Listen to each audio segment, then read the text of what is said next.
Mumbai Tug brought to you by Sunny's World. Pune's Pride Sunny's World, life in Funshine. Resort weddings, events, restaurants, adventure wellness. Sunny's World, perfect destination for every occasion. दहशत हा शब्द काही योग्य नाही आहे. भीती definitely असावी आणि चुकीचं काम करतात कोणत्या क्षेत्रामध्ये असेल त्यांना कायद्याची भीती पाहिजे. जसं की त्या रॅकेटमध्ये आमच्या समोर असं आलेलं आहे की याच्यामध्ये सो कॉल्ड एक फॉर्म्युला बनवलेला गेलेला आहे की ज्याच्यामध्ये काही ऑइल, पाम ऑइल किंवा इतर ऑइल बदललं आहे, काही केमिकल यूज केलेले आहे, जी स्कीम मिल्क SMP ज्याला म्हणतो स्कीम मिल्क पावडर त्याच्यात यूज केलेली आहे आणि याचं एक मिक्सचर करून एक दूध तयार केलेलं आहे.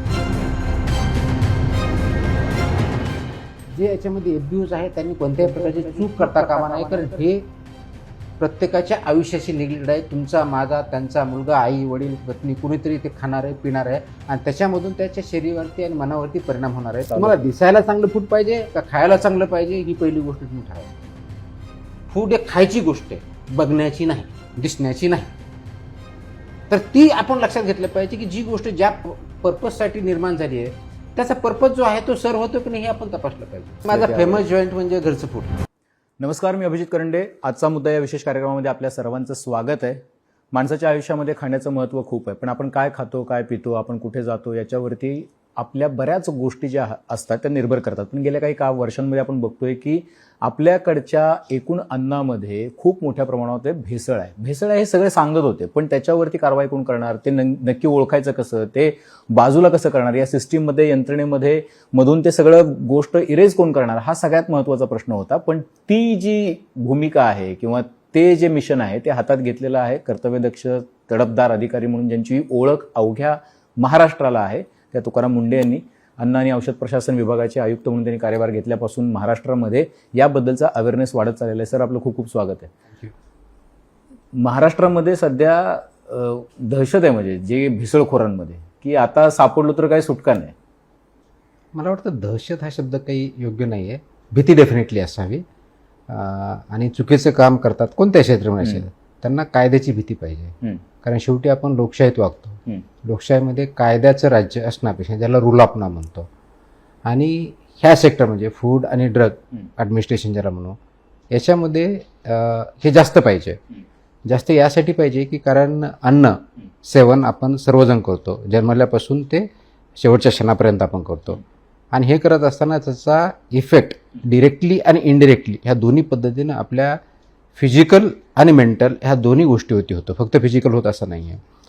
आणि म्हणून याच्यामध्ये जे कायदे आहेत, जे रूल्स आहेत, जे रेग्युलेशन्स आहेत, विशेष करून फूडच्या बाबतीत म्हटलं तर आपल्याला सेफ्टी अँड स्टँडर्ड याचे रेग्युलेशन जवळजवळ 22 प्रकारचे रेग्युलेशन फूडच्या बाबतीत आहेत.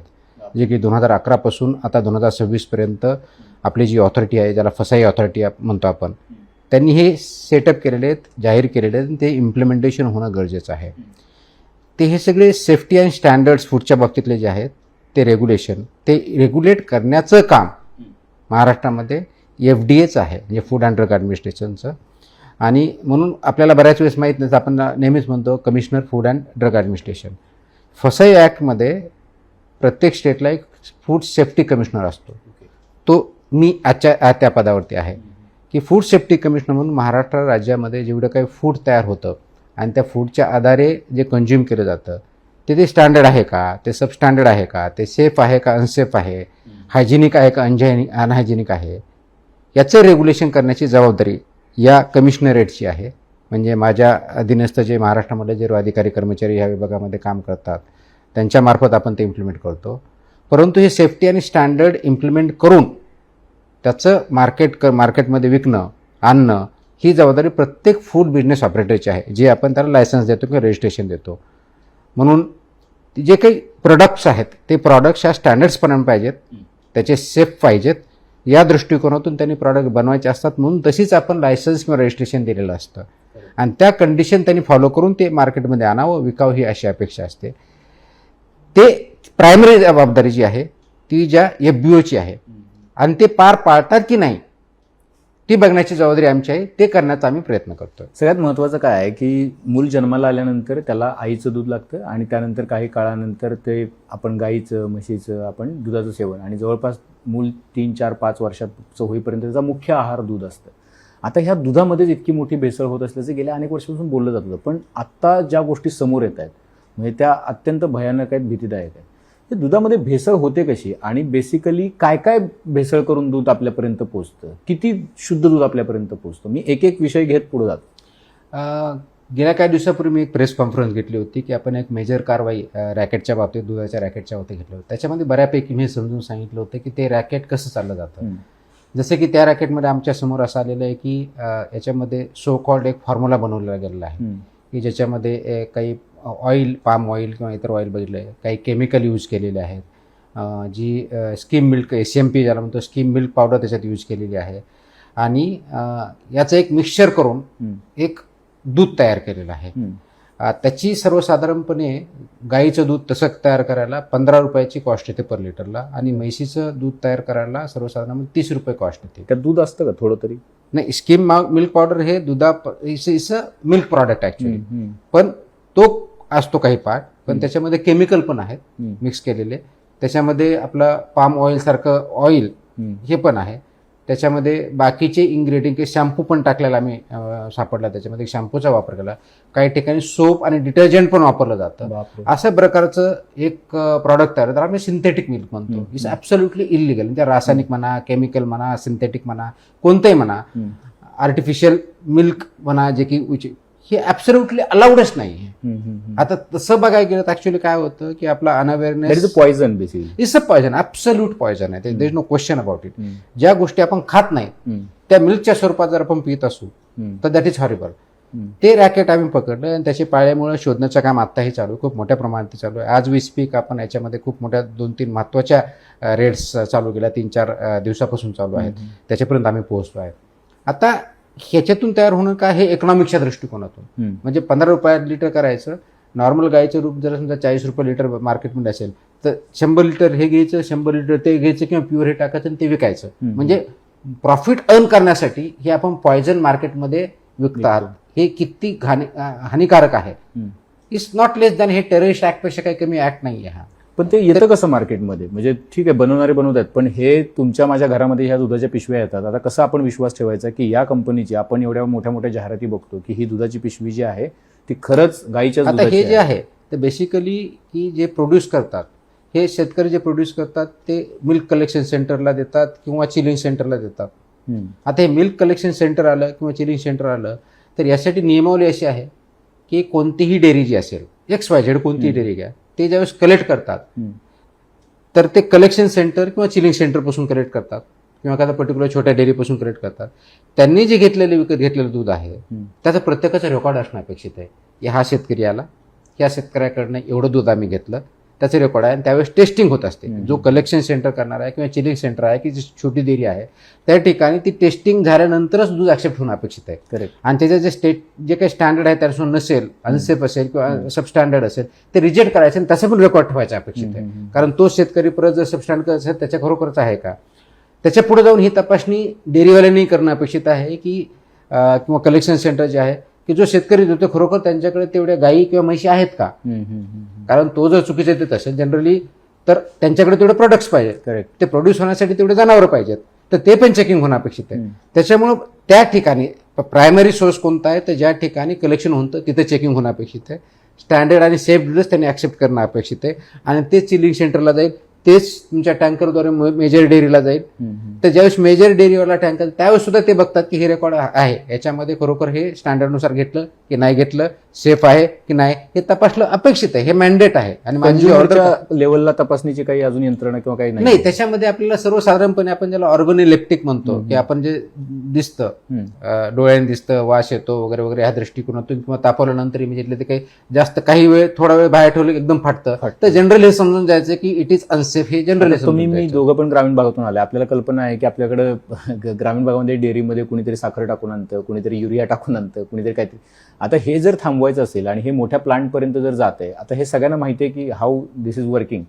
आता परत तोच मुद्दा येतो की कुठल्या ब्रँडवर आपण भरोसा ठेवायचा आणि म्हणायचं की हे आपल्या बाळाला पाजणारं दूध हे उत्तम आहे किंवा आपल्या मुलांना. Don't go by brands. Brands होती जाणं अपेक्षितच नाही, कारण ब्रँडला जे आपण FBO म्हणून लायसन्स देतो तर ते टर्म्स अँड कंडिशननुसार देत असतो. डेअरी असेल किंवा तो चिलिंग सेंटरवाला म्हणजे आपण असेल. कुठल्या ब्रँडवर विश्वास ठेवू शकत नाही. असं ब्रँडच्या नावाने आपण कसं शेवटी कुठल्याही कोणतीही गोष्ट करताना तुम्ही काय खाता आणि काय पिता हे बघणं अपेक्षित आहे. हम्म. आणि म्हणून त्याच्यात काय लिहिलंय हे बघा. समजा पॅकेट आहे त्याच्यामध्ये काय लिहिलंय, SNF किती आहे, फॅट किती आहे, एक्झॅक्टली त्याचे कन्स्टिट्युएंट्स इन्ग्रेडियंट्स काय आहेत, कसं वाचायचं त्याच्यात लिहिलेलं आहे. लिहिलेलं आहे. हा तर त्याच्यामध्ये पॅकेजची डेट काय, बेस्ट बिफोर काय आहे किंवा एक्सपायरी डेट काय आहे, ह्या सगळ्या गोष्टी वाटल्या तर बाय अँड लार्ज आपल्याला गोष्टी कळतात. ऑफकोर्स आपल्याकडे काही तिथे इन्स्ट्रुमेंट असणार नाही की ज्याच्या माध्यमातून करू शकू, पण बऱ्याच वेळेस असं वाटतं की आपल्या दुधावर जास्त साय आले म्हणजे चांगलं. मोस्ट लाईकली त्याच्यामध्ये युरिया पण असू शकतो, त्याच्यामुळे इमिजिएटली साय दिस इज ऑल्सो पॉसिबल. तर ह्या गोष्टी काही आपण ज्यावेळेस शेतकरी म्हणून मी राहिलेलो आहे, तू राहिलेला असशील, तर त्याच्यामध्ये हे डेफिनेटली कळतं की काय काय होतं, वास कसा येतो हे जनरली आपण बघत असतो. म्हणजे मी तर डेअरी चालवलेली आहे. एक्झॅक्टली. तर हे जे करत असतो तर याच्यामध्ये दोन भाग आहेत. एक जे याच्यामध्ये FBOs आहे त्यांनी कोणत्याही प्रकारची चूक करता कामा नये, कारण हे प्रत्येकाच्या आयुष्याशी निगडीत आहे. तुमचा, माझा, त्यांचा मुलगा, आई, वडील, पत्नी, कुणीतरी ते खाणार आहे, पिणार आहे आणि त्याच्यामधून त्याच्या शरीरावरती आणि मनावरती परिणाम होणार आहे. त्याच्यामुळे प्लांट्स आहेत सर, ह्याच्यावर रोज चेक करणं शक्य आहे मॅन्युअली, इट इज पॉसिबल सांगतो. याच्यामध्ये रेग्युलेटरनी प्रत्येक दिवशी चेक करणं अपेक्षित नाही, परंतु प्लांटवाल्याने डेली प्रत्येक प्रॉडक्ट चेक करणं अपेक्षित आहे, त्याचं रेकॉर्ड मेंटेन करणं अपेक्षित आहे. करतात. That is what we are checking, that is your event. काय तुमच्या समोर आलं? नाही, बऱ्याच गोष्टी आल्या. जसं की सांगितलं की अशा प्रकारचं एक रॅकेटच आलं तर त्याच्या पुढे आम्ही जातोय. आम्हाला ज्या काही गोष्टी दिसत आहे की बऱ्याच वेळा असं सांगितलं जातं की आम्ही करतोय, तर त्याच्यामध्ये HACCP नावाचा एक कन्सेप्ट आहे, ज्याला हॅझर्ड अनालिसिस क्रिटिकल कंट्रोल पॉईंट म्हणतो. की एखादी फॅक्टरी आहे, दुधाची फॅक्टरी आहे, ते रिसीटच्या वेळेस एक्झॅक्टली दूध परत तिथं टेस्ट करायचं. म्हणजे ज्यावेळेस तो कुलिंग सेंटरवाला घेतो त्यावेळेस त्यांनी चेक करायचं आहे, चिलिंग सेंटरला गेलं तर त्यांनी चेक करायचं, त्याचे रेकॉर्ड ठेवायचे. तिथून त्या प्लांटला गेला तर प्लांटवाला रिसीट त्यावेळेस सुद्धा चेक करायचं आहे. म्हणजे या ठिकाणी कुठेही जरी आढळलं तर तो रिजेक्ट झाला पाहिजे, आउट ऑफ द सिस्टम गेला पाहिजे, ते डिस्ट्रॉय झालं पाहिजे. हे मॅन्डेट आहे, इट इज नॉट ऑप्शनल. हे कोणत्याही पद्धतीत ऑप्शनल नाही आहे. हे मॅन्डेट जर आहे तर ते पाळणं गरजेचं. म्हणून आपल्या अधिकाऱ्यांनी मी सांगितलं की चेकिंग जास्त वाढवा, त्याच्यामुळे दुधाकडे आपण जास्त लक्ष देत आहोत. आणि म्हणून त्याच्या ऑर्डर काढल्या. पहिलं प्रथमतः मी यावेळेस काय केलं की सगळे डेअरीवाले किंवा मिल्क इंडस्ट्रीमध्ये लोकांना बोलून घेतलं होतं, त्याची मीटिंग मी घेतली. FDAच्या इतिहासात पहिल्या वेळेस अशी गोष्ट घडली आणि समजून सांगितलं की प्लीज तुम्हाला रूल्स माहिती आहेत, त्याचे परिणाम काय दाखवले की नाही. मग त्यांचं बरंच आलं की नाही आपल्याकडे तेवढं फक्त बोललं जात तसं नाही. तर मी त्यांना आपल्या हेल्थ डिपार्टमेंटचा जो सर्वे आहे तो सर्व डेटा त्यांच्यासमोर दाखवला. इंडियाचा डेटा दाखवला, महाराष्ट्राचा दाखवला. महाराष्ट्रामध्ये जवळजवळ 32% सॅम्पल्स हे सबस्टँडर्ड किंवा अनसेफ आलेले, हे नॅशनल सॅम्पल सर्वेचा डेटा सांगितलं. अचानकपणे 45 लाख लिटर दूध जे येत होतं ते थेट 25% कमीच झालं या महिन्याभरामध्ये. आता तो एक्झॅक्टली डेटा माझ्याकडे नाही, कारण डेटा डेअरी विभागाकडे पुढच्या काही काळामध्ये हा डेटा आपल्याकडे येईल अशी व्यवस्था आम्ही निर्माण करतो आहे, जेणेकरून आपल्याला कळेल काय होतं. पण डेफिनेटली आपल्याला बऱ्याच ठिकाणी दिसते की बऱ्याच डेअरी किंवा बऱ्याच कलेक्शन सेंटर्स किंवा चिलिंग सेंटर्स हे बंद झालेले आहेत. करेक्ट. हे दिसतंय.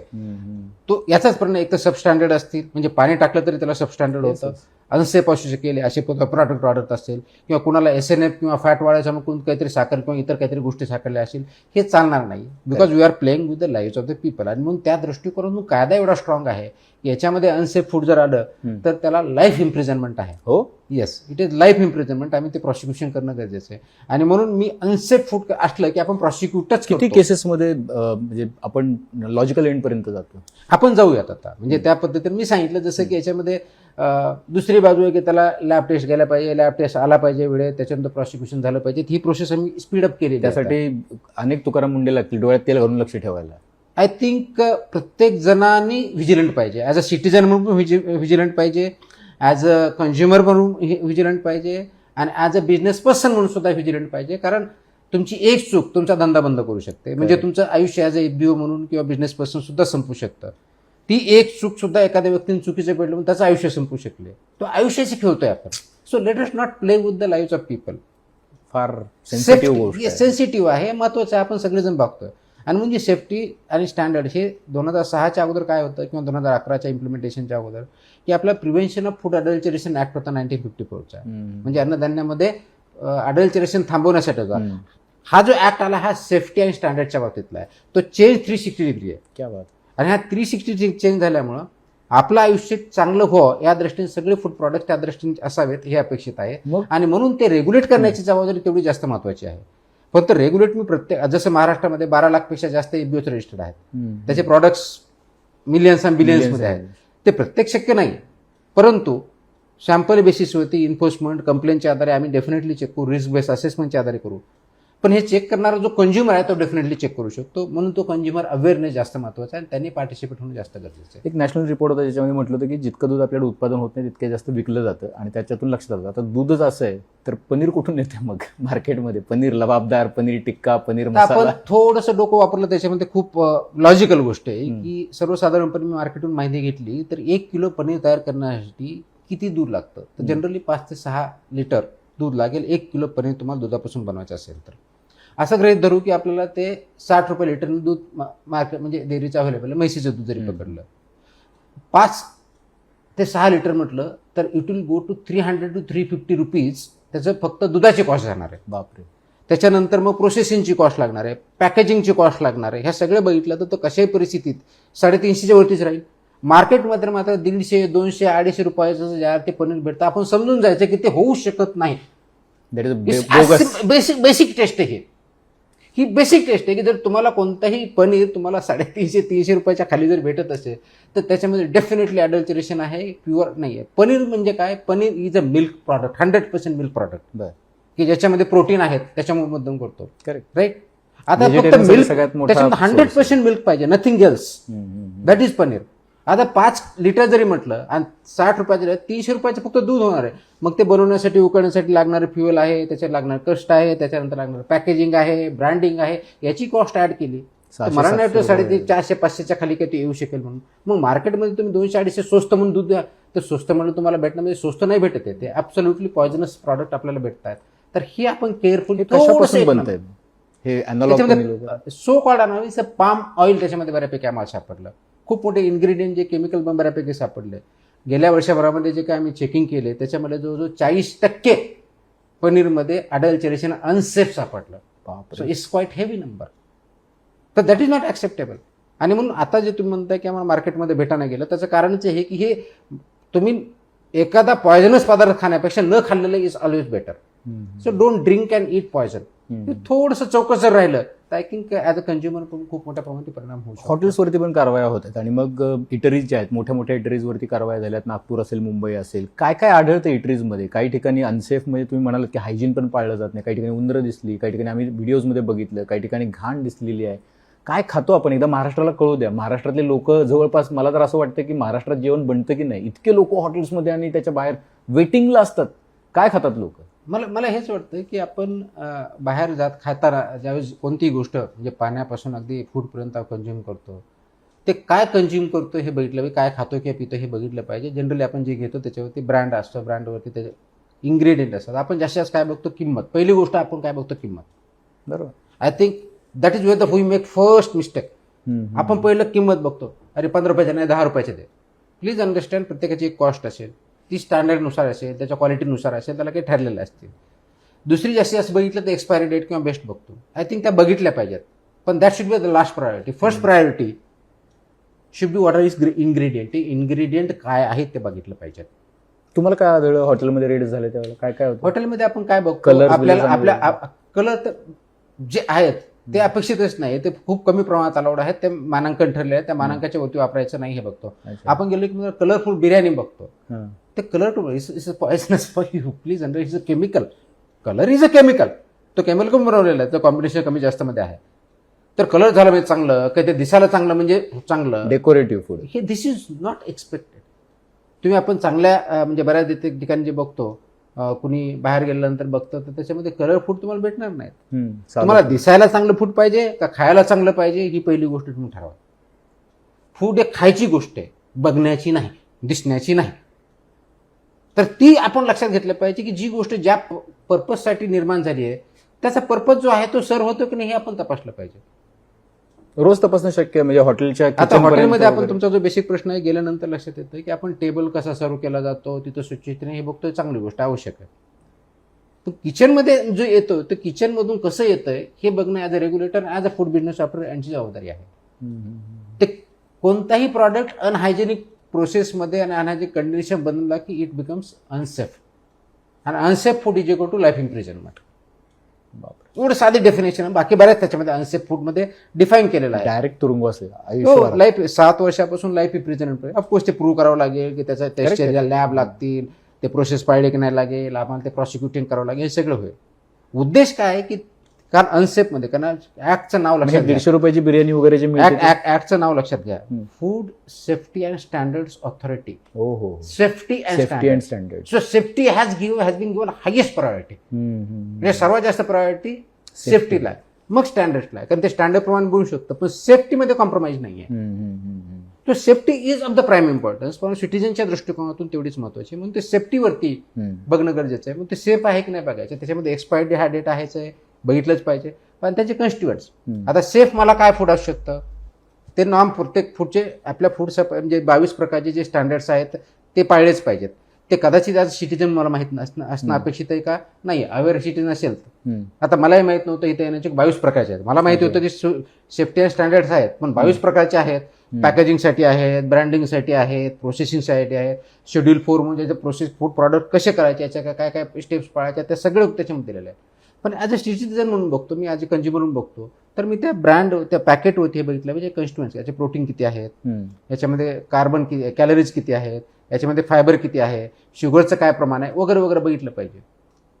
आता बऱ्याच वेळेस जिथं की मी असेही प्रॉडक्ट वाचले ज्याच्यामध्ये शुगर फ्री आणि खाली गुळमध्ये ती मात्रा दिसते. दिस इज जस्ट कॉन्ट्राडिक्शन, हे मिसब्रँडिंग. आणि मिसब्रँडिंगवर आपल्याला कारवाई करता येते. आपण त्याप्रमाणे सेक्शन 24-25 आपला फसा ऍक्ट मधला आहे, तो पण करता येतो. मेडिकलमध्ये आहे आपल्या, त्याच्यानुसारही करता येतो मेडिकलच्या प्रॉडक्टवरती. हे आपण करू, पण मुळामध्ये ॲज अ कंझ्युमर म्हणून ते जर बघितलं आणि मला डायबिटीज आहे, मी शुगर खात नाही म्हणायचं आणि तिथे शुगर फ्री म्हणायचं, पण त्याच्यामध्ये गुळाचं लिहिलेलं आहे. Please avoid it. कॅलरी भरपूर आहेत, ऑइल भरपूर दिलेलं आहे, की फॅट आहे, ट्रान्स फॅटी ऍसिड्स आपल्याला दिसतात, तरी पण आपण खातो. म्हणजे हे जे 150 रुपयावाली बिर्याणी 10 करून रुपयावाली, जाणार नाही मी म्हणतोय की हे इट इज इम्पॉसिबल ना. म्हणजे तुम्हाला जर सेफ फूड पाहिजे तर इतक्या कमी किमतीत मिळणं इट इज इम्पॉसिबल. रस्त्यावरचं फूड किमतीमध्ये ते व्हेरी होऊ शकतं, कारण त्याचे कन्स्टिट्युएंट्स काय आहे, बनवण्याची प्रक्रिया काय आहे, त्याने रॉ मटेरियल कोणतं वापरले वगैरे वगैरे. रॉ मटेरियल सुद्धा सेफ पाहिजे, करेक्ट, हेल्दी पाहिजे, ते वापरणं बंद करायचं, राईट. तर हे या पद्धतीनं आपल्याला जर बघा कंझ्युमर बघायला शिकला आणि क्वेश्चन करायला सुरुवात केली तर डेफिनेटली फरक पडेल. आणि म्हणून ते होणं गरजेचं आहे. तर आज हॉटेलमध्ये गेलं तर पहिलं बघा की ते लायसन्स हॉटेल आहे का, कारण तिथं त्यांनी फसायचं लायसन्स लावणं अपेक्षित आहे. त्याच्यावर काही तुम्ही जर स्कॅन केलं तर कोड दिसतो, कोडवरती त्याच्यामुळे कुठलं आहे, कधीपर्यंत लायसन्स व्हॅलिड आहे वगैरे, कोणत्या प्रॉडक्टसाठी दिलेलं आहे हे पण बघायला भेटेल. आणि ते जर केलं तर आपलं येस, मग तिथून पुढची गोष्ट टेबलवर गेल्यानंतर ते स्वच्छता आहे का, वेटर असेल तर त्याला ग्लोव घातलेला आहे का, जो सेफ असेल तर त्याने नेट वापरलेले आहे का, म्हणजे हेड नेट म्हणतो त्याच्यामुळे केस त्याच्यात पडणार नाहीत. ह्या सगळ्या गोष्टी तिथे तुम्हाला दिसू शकतात. हे प्रश्न विचारले पाहिजे. 80% ठिकाणच्या दिसत आणि कॅलरी जे आहे तुमच्या मेनूवरती कॅलरी वगैरे ते व्हॅल्यू लिहिणं अपेक्षित आहे, अपेक्षित आहे. माझ्या रूल्स मध्ये पण टाकलेलं आहे, पण कुठंच दिसत नाही. ते दिसलं पाहिजे. That's what we have to implement, we have to insist. आता बऱ्याच जणांनी ते मेनू बनवायला घेतले असतील कारण ते ऑर्डर्स काढलेले आहेत. ते स्टँड ऑर्डर मी काही नवीन नाही काढले, पहिलाच कायदा आहे, रूल्स पहिलेच आहेत, ते फक्त इम्प्लिमेंटेशन करावं लागणार आहे. ते 5 स्टार आहे का साधा रेस्टॉरंट हा इश्यूज नाही, तर सगळ्यांना मॅन्डेटरी येते. It's a mandatory thing. आता तुम्ही जे सांगितलं की पॅकेजिंग आणि ह्याच्याबद्दल, पण आपण काय करतो जनरली, आता बघा आमच्या लोकांसाठी आयकॉन असतात, लोकांसाठी काही सेलिब्रिटीज असतात, अगदी लोक तुम्हाला सुद्धा फॉलो करतात, तुम्हाला कल्पना आहे. तर लोक काय करतात, या सेलिब्रिटीने हे ऍड केली त्याच्यामुळे तो पदार्थ, एखादं पेय, शीतपेय असेल, एखादं ड्रिंक असेल तर ते. आता गंमत अशी आहे की स्टिंगपासून अनेक गोष्टींवरती तुम्ही बंदी घातली आणि त्याच्यावर कारवाई करून त्यांच्या लायसन्स सस्पेंड केले. पण आता लोक काय म्हणतात, अरे एवढा मोठा माणूस सांगतोय तर ते असेलच ना, म्हणजे एवढा मोठा माणूस जाहिरात करतोय म्हणजे असेलच ना. पण ते स्टिंगमध्ये काय काय तुम्ही ते तुमच्या कारवाईमुळे समोर आलं आणि डोकं चक्रावून गेलं. आता हे जे लोक जाहिरात करतात त्याचं काय? आता हे जाहिरात करता ही चुकीची जाहिरात करण्याची मिसलिडिंग ऍडव्हर्टाईज होते आणि त्याच्यावरती कारवाई आपल्याला करता येते. म्हणजे जो करतो जाहिरात त्याच्यावर किती मोठा सेलिब्रिटी असेल त्याच्यावर कारवाई होऊ शकते. मोठा किंवा लहान ऍसेट कायद्यामध्ये नाही, कायदा सगळ्यांना सारखाच आहे. म्हणजे तो ऍक्टर आहे, ऍक्ट्रेस आहे किंवा कोणता अधिकारी आहे किंवा पदाधिकारी आहे, हे त्याचं डिफरन्शिएट नाही आहे. कायदा आहे, कायदा नाही पडला त्याचे पनिशमेंट ठरलेले आहेत. त्याप्रमाणे या क्षेत्रामध्ये आमच्याकडे एक फसाईच्या बाबतीत एक CAC असते, सेंट्रल ॲडवायझरी कमिटी. ती जनरल 3 महिन्यातून होते की भारतामधले सर्व फूड कमिशनर तिथं असतात आणि फसाईचे CEO त्याचे अध्यक्ष असतात. त्याच्यामध्ये गेल्या याच्यामध्ये आम्ही याच्यावरती डिस्कशन केलं आणि याच्यामध्ये हे डिस्कशन झालं की याचं जरा स्ट्रिंजेंट वापर करा की जे मिसलिडिंग ऍड करतात किंवा ॲडव्हर्टाईज करतात चुकीच्या, त्यांच्यावरती करा. हे डिस्कशन पण झालं, आपण याच्यावरती करूयात. आणि आता हे सुरू होत आहे, म्हणजे की हा अवेअर नाही. त्याच्यामुळं माझं हे आव्हान आहे की जे कोणी ॲडव्हर्टाईज करतात त्या प्रॉडक्टची ज्या गोष्टी आहेत त्या फसाई नॉर्म्सपर्यंत आहे की नाही ह्या गोष्टी तुम्ही चेक करा. कारण त्यांची FBO म्हणून जबाबदारी आहेच, पण ॲडव्हर्टाईज करताना तुमची तेवढीच जबाबदारी आहे. जर त्याच्यात चुकीचं निघलं तर तुम्ही तेवढे लायबल आहे की तुमच्यावरती कारवाई होईल म्हणून. आणि त्या आम्ही करणार आहोत. त्याच्यामुळे या क्षेत्रामध्ये जे कोणी काम करत असेल त्यांनी हे बघितलं पाहिजे की आपण ज्या प्रॉडक्टचं स्पॉन्सरिंग करतो, ॲडव्हर्टाईज करतो, तो ॲज पर द नॉर्म्स आहे का नाही आहे, का मिसलीड आहे. हे का मिसलीड असेल तर करू नका, कारण that is you are equally liable. तुम्ही हे म्हणू शकणार नाही की मी ॲडव्हर्टाईज घेतली, माझा काही संबंध नाही, कॉन्ट्रॅक्टमध्ये लिहिलं नाही. इट डझंट मॅटर तुम्ही कॉन्ट्रॅक्टमध्ये काय लिहिलं आहे, कशात लिहिलं आहे. माझ्या दृष्टीने ते मिसलिडिंग आलं, मिसलिडिंग ॲड आलं नाही, तुम्ही केली म्हणून तुम्ही जबाबदार आहात. मला असं वाटतं की हे सगळ्यांनी लक्षात ठेवा, जे कोणी ॲडमध्ये आहेत आणि या बिझनेसमध्ये आहेत, सेलिब्रिटी आहेत, त्यांनी की तुम्ही जी ॲड करताय त्याच्याबद्दल जरा अवेअर राहण्याची गरज आहे. सर, तुम्ही ते स्टिंग आणि बाकीच्या सगळ्या शेतकऱ्यांवरती ज्या मधल्या काळात कारवाई झाली ते लक्षात असं आलं की ते मुलांसाठी ॲडिक्टिव्ह आहे, त्याच्यामध्ये सिडिटिव्ह आहे. It is more dangerous. याच्यामध्ये ते कॅफिनेटेड बेवरेजेस म्हणतो, म्हणजे नॉन अल्कोहोलिक बेवरेज कॅफिनेटेड म्हणतात. तर कॅफिनेटेड बेवरेज जे असतं त्याच्यामध्ये कॅफिन अलाउड आहे पर्टिक्युलर पर्सेंटेज, पण ते किती आहे एका लिटरच्या बॅटरी कॅफिनेटेडमध्ये 150 to 300 मिलीमीटर एका लिटरमध्ये आपण अलाउड केलेलं आहे. एका लिटरमध्ये it's a huge quantity. Sugar percent लिहिलेलं आहे तिथं. आता प्रॉडक्ट बनवताना कदाचित तो लिगल नॉर्ममध्ये बसत असेल, पण त्याच्यावर एक वाक्य पण लिहिलेलं आहे की not advisable to the people, म्हणजे children below 18 years of age. 18 वर्षाच्या खालच्या मुलाला ॲडवायजेबल नाही आहे. लॅक्टेटिंग वुमन किंवा प्रेग्नंट वुमनला ते ॲडवायजेबल नाही, हे लिहिलेलं आहे. बॅन नाही आहे पण लिहिलेलं आहे, म्हणजे वॉर्निंग आहे. आता ज्यावेळेस ॲडवायझरी दिली आहे, हे मॅन्डेट आम्ही केलेलं आहे शासनाने, तर ती नागरिकांनी हे त्याची कंप्लाय केलं पाहिजे, वापरू नये. एवढी साधी गोष्ट त्याच्यावर लिहिलेलं आहे. तुम्ही जर व्यवस्थित वाचलं, लिहिलेलं आहे की not advisable to this class of people, children below 18 years of age, lactating woman, pregnant woman. पण ते ज्यावेळेला लहान पोरं जातात, काहीतरी दुकानात आणायला पाठवलं जातं की हे घेऊन ये, ते घेऊन ये, तर याच्यामध्ये जेवढी सर्वात जास्त चूक ही पेरेंट्सची आहे. तर पॅरेंट्सने त्याप्रमाणे हे सवय लावल्या पाहिजेत की हे अलाउड नाही आहे. तर वाटलं हे बघा इथे लिहिलेलं आहे, आणि त्याचा इम्पॅक्ट काय होतो, तर कॅफिनेटेड तुम्ही ड्रिंक करतो ॲडिक्शन होणार. कॅफिनेटेड ॲडिक्शन ते ॲडिक्शन झालं की मग त्याचे कॉन्सिक्वेन्सेस जे होतात, त्याच्यामुळे शुगरचं खूप मोठ्या प्रमाणात आहे. आणि कॅफेन आणि शुगर हे कॉम्बिनेशन आहे. Please understand impact of it. म्हणून ह्या सगळ्या ज्या चुकीच्या गोष्टी होत आहेत, बिकॉज आपल्या काही सवयी, चुकीच्या पद्धतीचं फूड येणं, ते आपण कंझ्युम करणं. तुम्ही जर आत्ता बघितलं तर इंडियामधला हेल्थ ज्याला किंवा डिजीज बर्डन ज्याला म्हणतो आपण, एक टर्म असते की टोटल 100 लोक जर आजारी पडत असेल तर कोणत्या प्रकारचे आहे. इंडिपेंडन्सच्या वेळेस कम्युनिकेबल डिजीजचं प्रमाण 70% होतं, आता ते 30% गेलं. आणि नॉन कम्युनिकेबल डिजीजला NCD म्हणतो 70% गेलं. हे नॉन कम्युनिकेबल डिजीज म्हणजे कोणते, हे फॅटनेस वाढणं, कार्डिओव्हास्क्युलर डिजीज येणं, कॅन्सर होणं, हे सगळे कशाचे परिणाम आहेत, आपल्या लाईफस्टाईलचे. लाईफस्टाईलचा मेजर पार्ट आपण काय कंझ्युम करतो हा आहे, आणि ह्या गोष्टीकडे आपण दुर्लक्ष करतो. हा सर्वात मोठा प्रॉब्लेम आहे. म्हणून सर्वात मोठं जर काम कुठं व्हायचं असेल तर ह्याच्यावरती व्हावं लागेल.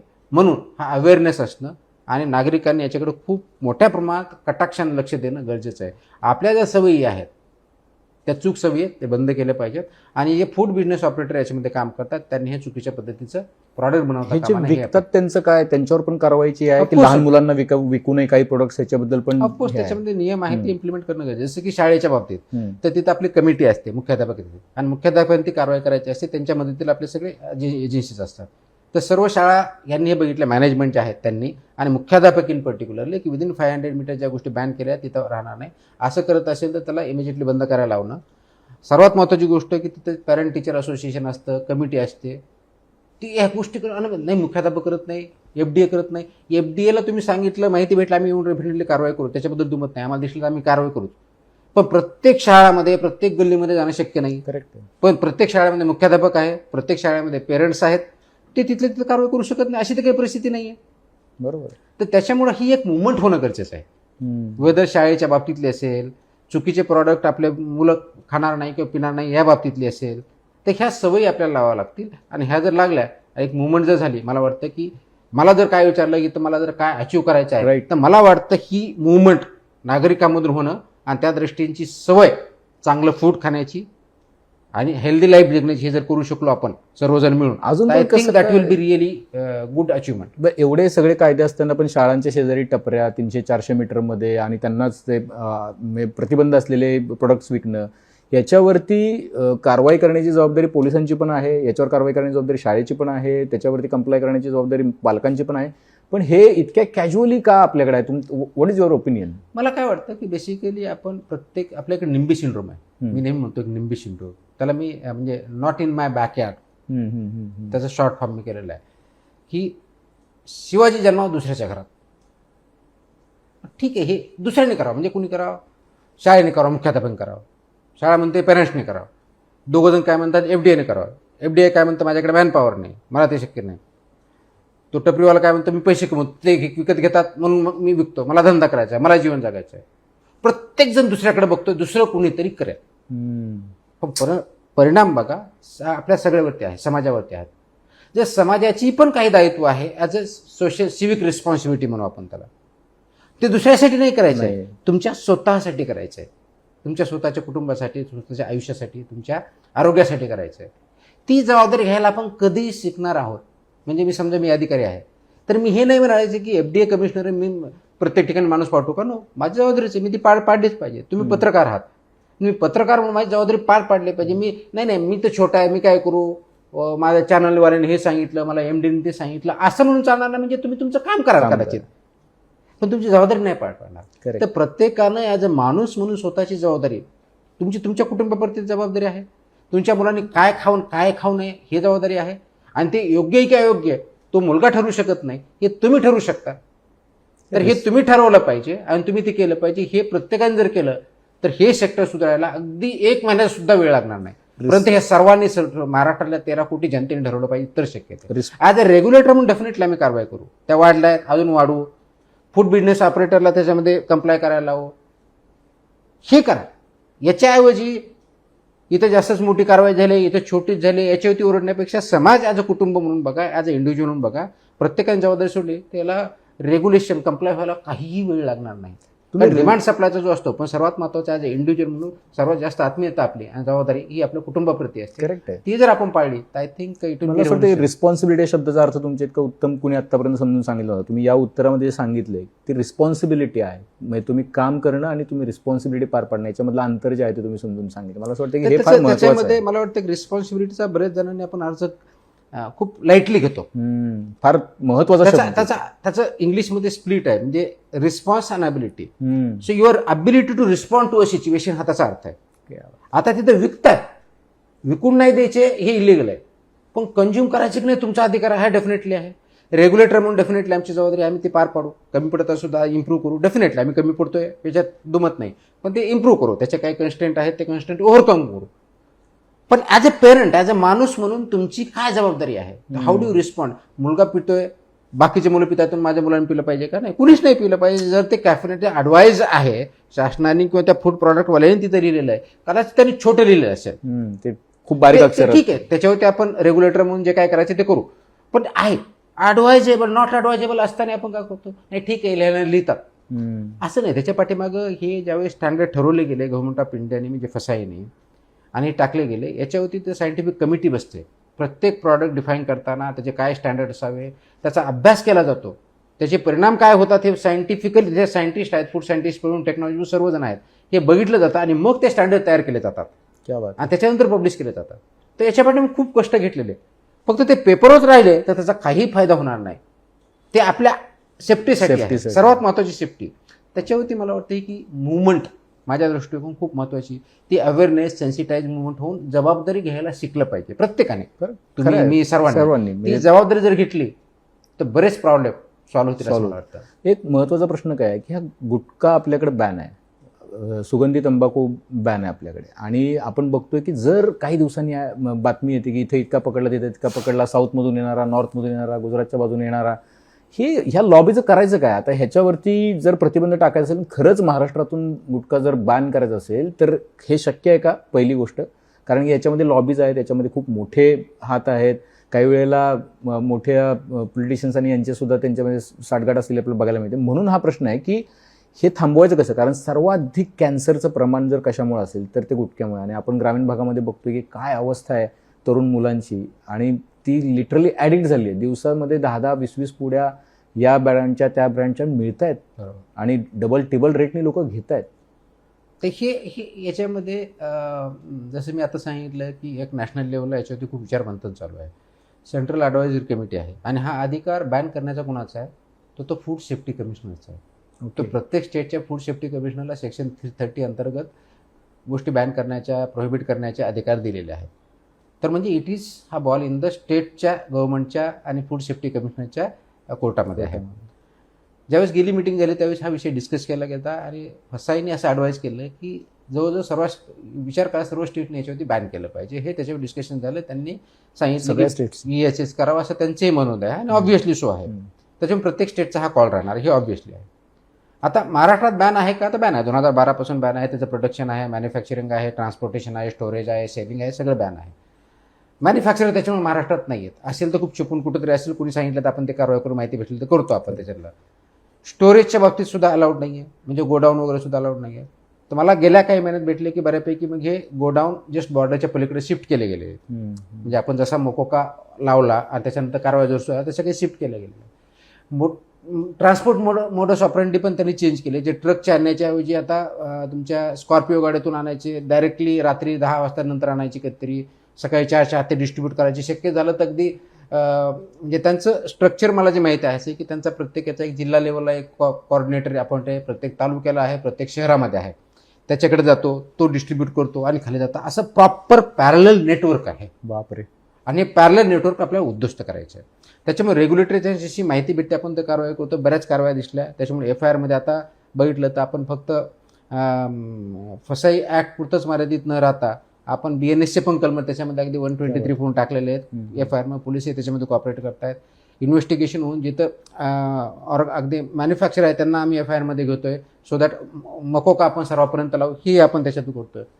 बऱ्याच वेळ सोशल मीडियामध्ये तुम्ही टपऱ्यावरती कारवाई करताना मॅन्युफॅक्चर महाराष्ट्रात नाही म्हणून ते आपण त्याच्यावरती पकडू शकत नाही. पण ज्या ब्रँडवरती करतो त्या ब्रँडची सगळी जी कंपनी त्याला आपण FIRमध्ये इन्व्हॉल्व करून घेतो, जी मधली चेन असे त्यांना करतोय.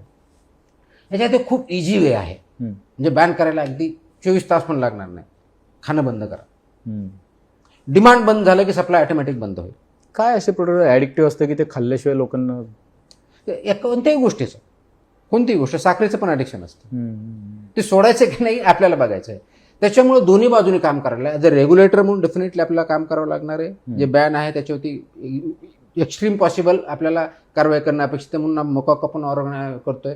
काही केसेस डॉजिरो बनवण्याचं काम चालू आहे, अंतिम टप्प्यात आहे. डेफिनेटली पुढच्या काही दिवसामध्ये आपल्याला मोकोकाच्या काही केसेस रजिस्टर झालेल्या गुटख्याच्या बाबतीत येस अगदी दिसतील त्याच्यामध्ये. म्हणजे गुटखा लॉबीने आता इथं पाय ठेवायचा नाही, थोडं बिलकुल ठेवला नाही पाहिजे. कारण अदरवाईज जे मी म्हटलं की लाईफ इम्प्रिझनमेंट पासून जे काय करायचे ते आपण त्याच्यामध्ये करू. तर काही त्याच्याबद्दल क्वेश्चनच नाही, कुठेही दुमत नाही आहे आणि याच्यामध्ये कुणाचंही काही दुमत असण्याचं कारण पण नाही. पण त्याचबरोबर एका बाजूने होत असताना दुसऱ्या बाजूने नागरिकांनी एवढं बघितलं पाहिजे की हे आपण आपल्या कोणत्याही दृष्टिकोनातून, हेल्थच्या दृष्टिकोनातून चांगलं नाही, कुटुंबाच्या दृष्टिकोनातून चांगलं नाही आणि त्याचा परिणाम आपल्या आर्थिक स्थितीवरती होतो कुटुंबाच्या. म्हणजे आता मला सांगण्यात आलं की कुठून तरी गुटणं घेण्यासाठी जे 20 रुपयाला काय 3 पुड्या भेटायच्या, आता ते 100 रुपयाला एक भेटली तरी काही करून घेण्याचा प्रयत्न होतो. कशासाठी करतोय आपण हे सगळं? हे तुमचं लाईफ, त्याची नाही काही दिवस त्रास होईल तुम्हाला, अडिक्शन झालंय, डिहायड्रेट व्हायला थोडा वेळ लागेल, काउन्सिलिंग आहे, दॅट इज पॉसिबल. पण तुमचं परमनंट आयुष्य चांगलं राहू शकतं.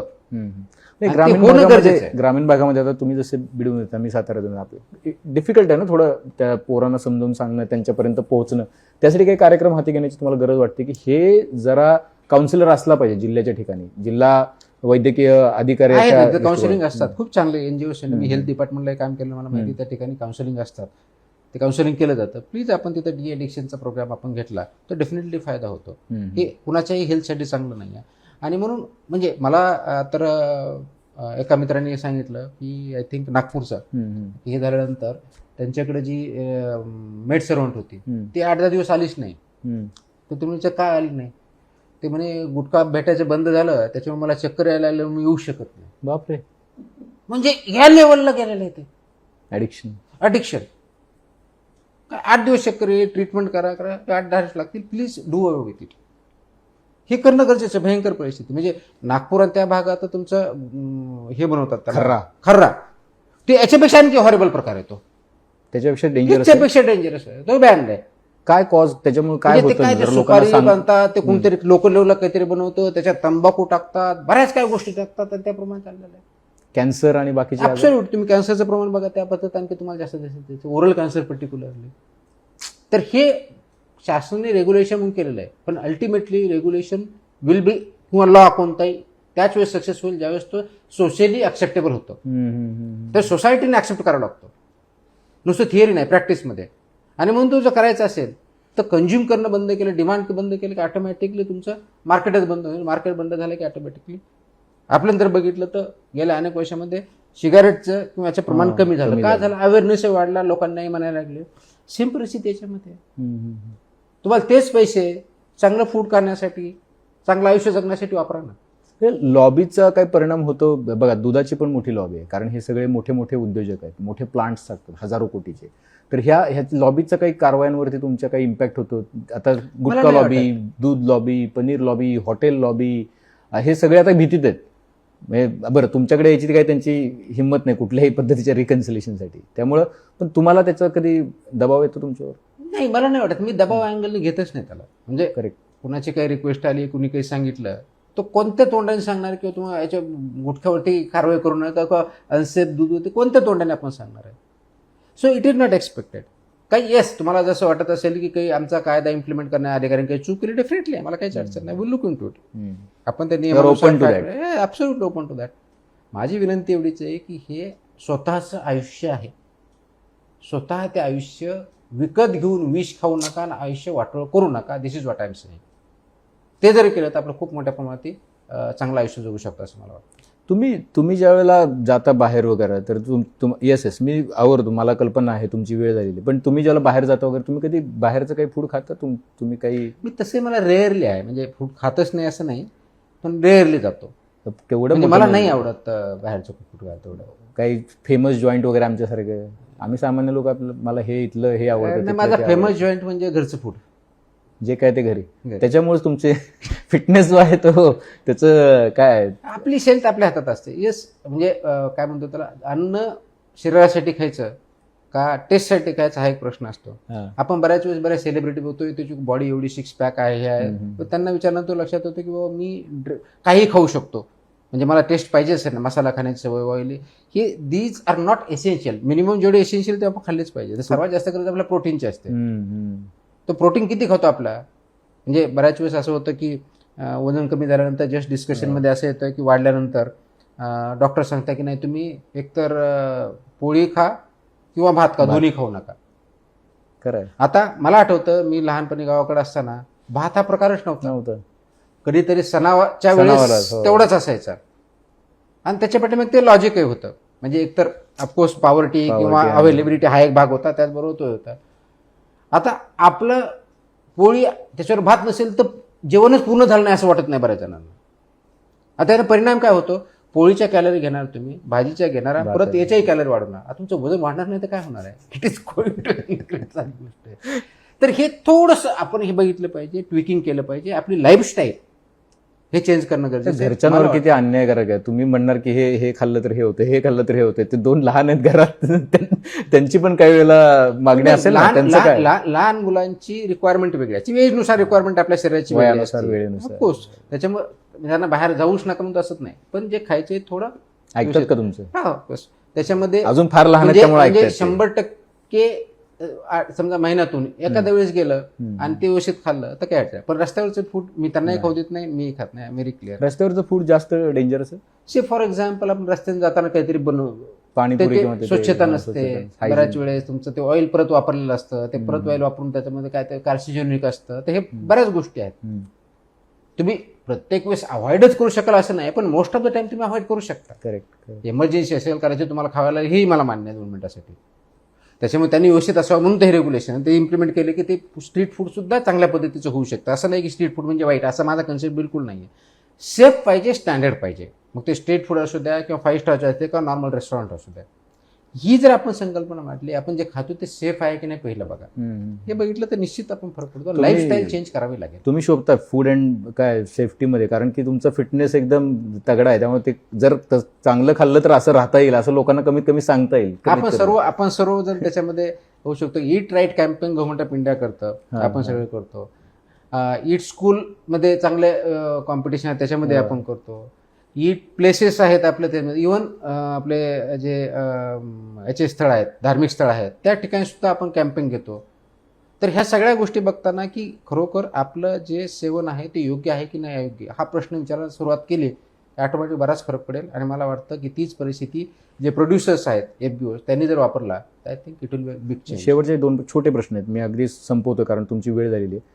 तुम्हाला भीती वाटते कधी एवढ्या अजस्त्र यंत्रणेला तुम्ही हेड ऑन घेत असता, म्हणजे कुठलंही डिपार्टमेंट असतं, आम्ही कधीही तुम्हाला काय असं बघितलं नाही, बेधडकच बघितलेलं आहे बोलताना, वागताना, कारवाया करताना, आणि अगदी तुम्हाला तिथून जावं लागलं तरी तुम्ही काय त्याचं वैषम्य बाळगत नाही. कधीच भीती नाही वाटत, कधी नाही असं वाटत अरे यार नाही, भीती या अँगलने नाही, पण बेसिकली बेधडक म्हणण्यापेक्षा मी सिस्टमॅटिक असतो. आणि मी हे बघतो की आपण जो करतोय तो आपलं भूमिका काय आहे आणि ते काय पार पाडतो की नाही, म्हणजे 100% करेक्टली पार पाडण्याचा माझा प्रयत्न असतो. सक्सेस होतो की नाही हा पुढचा भाग आहे, पण प्रयत्न तर डेफिनेटली केला पाहिजे.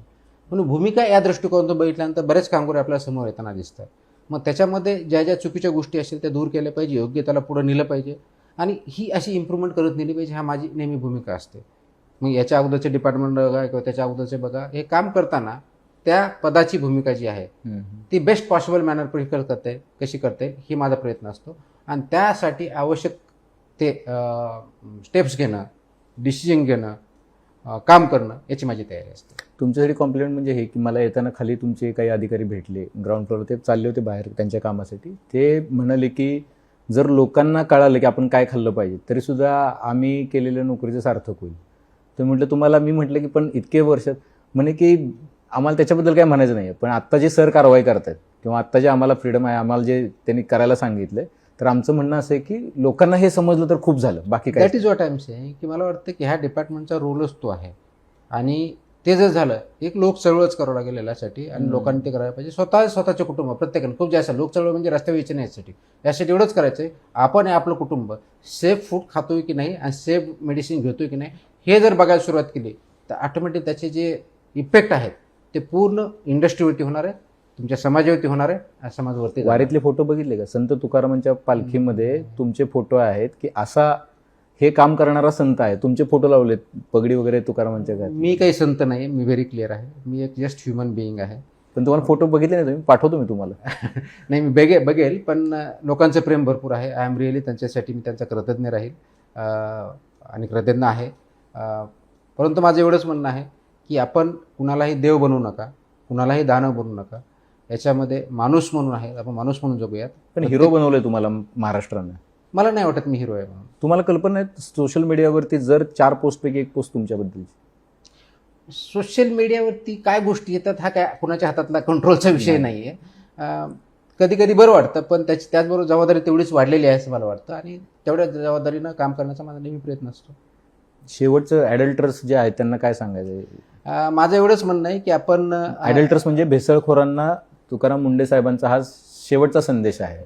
FBO म्हणजे फूड बिझनेस ऑपरेटर कोणत्याही सेक्टरमध्ये असेल किंवा मेडिसिन किंवा ड्रग सेक्टरमधले असतील, आपण मॅन्युफॅक्चरर असा, स्टोअरर असा, ट्रान्सपोर्टर असा, सेलर असा, डीलर, सेमी डीलर, कुणी असू द्या, आपण हे लक्षात घ्या की आपण ह्या जनतेमुळे आहोत. कारण शेवटी तुमचा प्रॉडक्ट कोणतरी कंझ्युमर म्हणून घेतो आणि त्याच्या आधारे आपला धंदा चालतो. ते करताना आपल्याला जे नॉर्म दिलेले आहे, जे लायसन्स दिलेले आहे, त्याच्याबद्दल कंडिशन आहेत किंवा सेफ्टी अँड स्टँडर्ड्स दिलेले आहेत, त्या नॉर्ममध्ये कशाही परिस्थितीत कॉम्प्रोमाइज करू नका.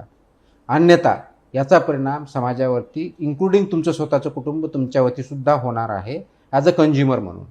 कदाचित तुमच्यामधला तुमच्यापुरता प्रॉडक्ट आहे तेवढा व्यवस्थित तुम्ही चालवत असाल, पण बाकीच्या गोष्टी जे खाता दुसऱ्या प्रॉडक्टच्या ते अशाच काहीतरी अडल्चरीज किंवा सबस्टँडर्ड किंवा अनसेफ असतील आणि म्हणून तुमच्या वैयक्तिक जीवनावर त्याचा परिणाम होणार आहे.